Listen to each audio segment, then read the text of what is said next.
एकात्मिक खत व्यवस्थापनाची गरजच काय?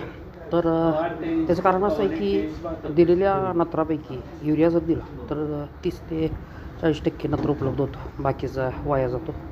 फॉस्फरस जर दिला तर 15 ते 20% उपलब्ध होतो, बाकीचा फिक्स होतो. पोटॅश दिलं तर 30 ते 40% उपलब्ध होतो, बाकीचा 50-60% हा फिक्स होतो. सल्फर दिला तर 8 ते 10% उपलब्ध होतो. मायक्रोन्यूट्रन दिले तर 1 ते 2% उपलब्ध होतात.